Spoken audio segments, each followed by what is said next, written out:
Good morning students. Welcome back to you BA first semester in English class.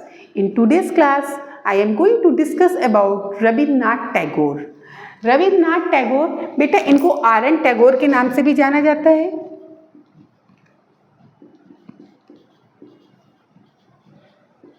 Okay. इनका जन्म बेटा इनका birth हुआ था 7 मई 1861 में कोलकाता में. कहाँ हुआ था बेटा? कोलकाता में. ठीक है. और ही वाज पास्ड अवे 7 अगस्त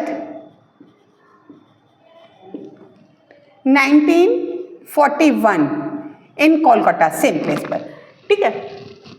तो बेटा इनको कई नाम से जाना जाता है.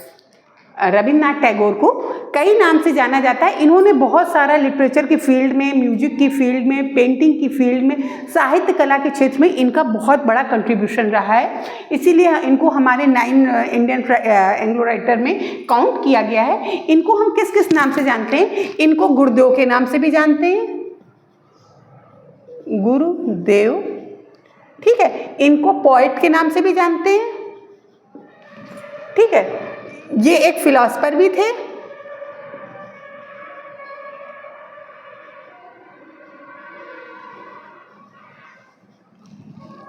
ये एक पेंटर भी थे. ये इनकी उपाधियां हैं बेटा. ये इनके वर्क है. इन्होंने किस किस उसमें किए हैं? गुरुदेव, poet, philosopher, painter and social reformer. Social reformer. ठीक. अब हम इनकी बात करते हैं. इनको नाम कौन कौन से मिले? इनको नाम मिले हैं विश्व कवि,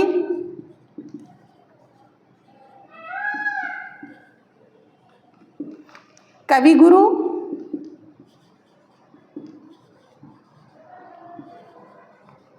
शेक्सपियर ऑफ बंगाल,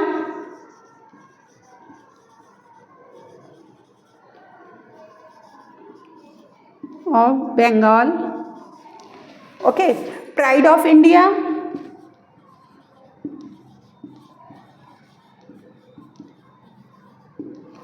इनको हार्बिंगर ऑफ रेनेसा भी कहते हैं.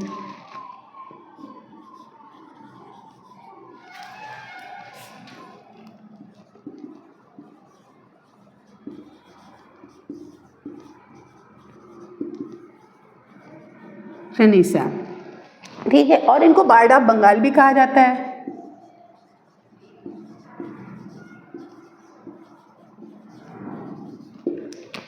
तो इनके कितने नाम हुए बेटा? विश्व कवि सबसे पहले आते हैं, देखते हैं गुरुदेव. एक नाम इनका गुरुदेव है. विश्व कवि भी कहते हैं, कवि गुरु भी कहते हैं, शेक्सपियर ऑफ बंगाल भी कहते हैं, हार्बिंगर ऑफ रेनेसा भी कहते हैं, बार्ड ऑफ बंगाल भी कहते हैं, प्राइड ऑफ इंडिया भी कहते हैं. इनको इतने नामों से जाना जाता है तो आप समझ सकते हैं इनकी पर्सनालिटी कैसी होगी. ठीक है. इसके बाद हम देखते हैं ये एक ऐसे फर्स्ट नॉन यूरोपियन थे जिन्होंने नोबेल प्राइज जिनको मिला था. बाकी सभी यूरोपियंस को उस टाइम में मिला हुआ था, लेकिन ये एक ऐसे पहले इंडियन थे जो कि यूरोपियन नहीं थे और उनको नोबेल प्राइज मिला था. कब मिला था? 1913 में मिला था. किसके लिए मिला था? गीतांजलि के लिए मिला था. गीतांजलि एक कलेक्शन है जिसमें इन्होंने बहुत सारे सॉन्ग्स और पोएम लिखी है, उसके लिए इनको मिला था. ये कंपोजर थे इंडियाज नेशनल एंथम के. इन्होंने इंडिया का जो नेशनल एंथम जो हर नेशनल ओकेजन पर गाया जाता है या फिर कोई भी ऐसा कार्यक्रम होता है उसमें गाया, क्या है वो? जन गण मन. जन गण मन आप सभी लोग जानते होंगे. ये हमारे रविन्द्रनाथ टैगोर जी द्वारा ही कंपोज किया हुआ है. इसके अलावा इन्होंने अपने यहाँ का नेशनल एंथम, साथ में बांग्लादेश का भी जो नेशनल एंथम है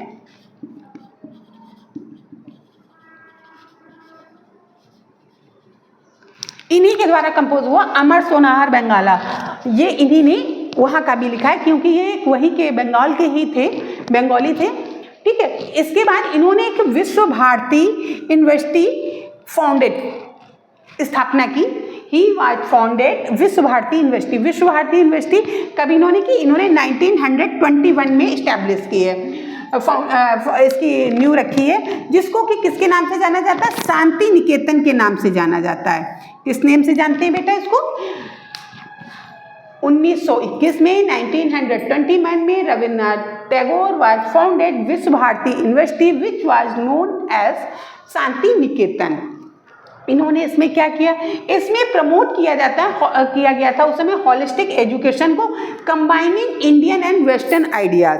एक ऐसा यहाँ पे एजुकेशन इन्होंने हॉलिस्टिक एजुकेशन स्टार्ट करवाई थी जिसमें कि कंबाइन था वेस्टर्न और इंडियन थॉट्स दोनों। देखिए बेटा, ये कॉन्फ्लिक्ट चला आ रहा है, ये कंट्रोवर्सी का मैटर चला आ रहा है शुरू से। इंडियन और वेस्टर्न जो थॉट्स होते हैं, जो आपका कल्चर होता है, जो आपकी एजुकेशन होती है, उसको वो कभी ये मतलब कभी ये हैवी हो जाती है, कभी वो हैवी हो जाती है, लेकिन दोनों का जो ये कंट्रोवर्सी वाला मैटर है, कॉन्फ्लिक्ट वाला, शुरू से चला है। लेकिन इन्होंने इन दोनों के जो बेस्ट आइडियाज हैं उनको कंबाइन करके एजुकेशन देने का प्रपोजल रखा था। अब हम देखते हैं बेटा ये किस चीज़ में बिलीव करते थे। इनका जो वर्क है, जो इनकी लाइफ की जो कहते हैं मेन मोटो होता है, वो इनका विश्वास किस किस चीज़ में था। ही बिलीव्ड इन ह्यूमनिज्म, मानवता में ये करते थे। यूनिवर्सल ब्रदरहुड, यूनिवर्सल ब्रदरहुड क्या होता है, वैश्विक भाईचारा, ठीक है। फ्रीडम ऑफ थॉट्स, सोचने की स्वतंत्रता होनी चाहिए, इनका ऐसा अपना खुद का मानना था। हार्मनी विथ नेचर, हमारी जो प्रकृति के साथ है वो एक संतुलन होना चाहिए, हमें कुछ समय अपना प्रकृति के साथ स्पेंड करना चाहिए। जैसे हमारे वर्ड्सवर्थ जी नेचर को बहुत सपोर्ट करते हैं, ऐसे हमारे रविन्द्रनाथ टैगोर जी ने भी किया है। इनका कहना था हमें प्रकृति के साथ संतुलन बना के रखना चाहिए। जैसे कि जो प्रॉब्लम आजकल फेस कर रहे हैं कि बहुत ज़्यादा हम लोग डेवलपमेंट के चक्कर में बहुत ज़्यादा जो पेड़ वगैरह हैं वो कट रहे हैं, जिसकी वजह से ही हमारा जो बैलेंस है वो डिस्टर्ब हो रहा है और तरह तरह की जो नेचुरल डिजास्टर हैं वो आ रहे हैं, आप लोग इस समय देख रहे हैं। ये इसी बारे में बात कर रहे थे, हार्मनी विथ नेचर, हमें नेचर के साथ संतुलन बना के रखना चाहिए। Road against social level superstitious, इन्होंने जो सामाजिक बुराइयां थी उनके खिलाफ भी लिखा है, ओवर थिंकिंग के खिलाफ भी इन्होंने लिखा है। एंड सपोर्टेड वुमेन्स एजुकेशन, और सपोर्ट किसको करते थे, सपोर्ट ये वुमेन एजुकेशन की करते थे, क्योंकि उस समय जो महिलाएं थी उनकी जो स्थिति थी वो बहुत अच्छी नहीं थी, बहुत कॉम्प्लिकेटेड सिचुएशन थी, इसलिए इन्होंने वुमेन्स एजुकेशन को भी सपोर्ट किया है।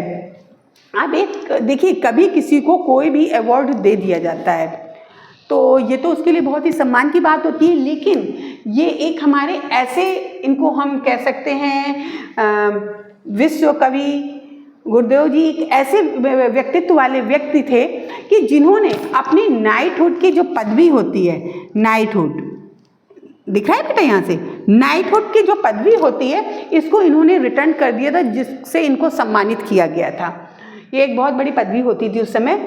इन प्रोटेस्ट आफ्टर द इसके जलियांवाला बाग मैस्कर, जो जलियांवाला बाग हत्याकांड हुआ था, कब हुआ था, 1919 में हुआ था। इसके उसमें इन्होंने आके अपनी जो नाइटहुड की पदवी इनको दी गई थी उसको इन्होंने रिटर्न कर दिया था, क्योंकि ये इसके खिलाफ अपनी असहमति दर्शा रहे थे कि ये जो कुछ भी हुआ वो सही नहीं हुआ है। उस समय जो भारत था वो एक था कि भारत के लोगों के साथ ऐसा हो रहा है तो वो सही नहीं हो रहा है। तो हम बेटा इसको कंक्लूड कर लेते हैं। देखिए, रविन्द्रनाथ टैगोर के कितने नाम हैं। रविन्द्रनाथ टैगोर का जन्म हमारा हुआ था 7 मई 1861 में, कोलकाता में हुआ था। 7 मई 1861 को हुआ था। 7 अगस्त 1941 को ये पास्ट अवे हो गए थे हम लोगों के बीच से, ठीक है बेटा, एक्सपायर हो गए थे। ये एक पेंटर भी थे, पोइट भी थे, फिलोसफर भी थे, सोशल रिफॉर्मर भी थे। इन्होंने इन चीज़ों पर अपना काम किया है। इनको जाना किस किस नाम से जाना जाता है, गुरुदेव वाला नाम तो इनका बहुत पॉपुलर और बहुत फेमस है, हर बच्चा जानता है। विश्व कवि के नाम से जानते हैं इनको, कवि गुरु के नाम से जाते हैं, शेक्सपियर ऑफ बंगाल के नाम से जाते हैं, हार्बिंगर ऑफ रेनिसा के नाम से जाते हैं, अग्रदूत थे ये पुनर्जागरण के, ठीक है। बार्ड ऑफ बंगाल के नाम से जानते हैं, प्राइड ऑफ इंडिया के नाम से जानते हैं। इन्होंने क्या क्या किया है, इनको एक फर्स्ट नॉन यूरोपियन थे जिनको नोबेल प्राइज मिला था 1913 में फॉर गीतांजलि के लिए मिला था, जो इनका वर्क था। इन्होंने कंपोज किया था इंडियाज नेशनल एंथम, बांग्लादेश का नेशनल एंथम, जो दोनों ही जगह इस समय सम्मानित उस पर है, इसको नेशनल एंथम के रूप में गाया जाता है। इन्होंने विश्व भारती यूनिवर्सिटी को फाउंडेड किया था 1921 में, जो कि अब शांति निकेतन के नाम से जानी जाती है। और इसमें इन्होंने प्रमोट किया था हॉलिस्टिक एजुकेशन को, जो कि कॉम्बिनेशन हो इंडियन और वेस्टर्न थॉट की, वेस्टर्न आइडियाज़ की। और इनका जो विश्वास था ह्यूमनिज्म में, यूनिवर्सल ब्रदरहुड में, freedom of thought, harmony with nature. इन्होंने सोशल एविल और सुपरस्टिशंस के अगेंस्ट में लिखा था, वुमेन्स एजुकेशन को सपोर्ट किया था। और इन्होंने नाइटहुड की जो इनको पदवी दी गई थी, जिससे सम्मानित किया गया था, उसको इन्होंने 1999 में in the protest against the Jallianwala Bagh massacre के अगेंस्ट में इन्होंने इसको रिटर्न कर दिया था। तो बेटा ये था आज की क्लास में, हमने आपको बहुत शॉर्ट में रविन्द्रनाथ टैगोर के बारे में बहुत कुछ बताया है। I will meet you in next class with next writer. Okay बेटा, हैव अ नाइस डे।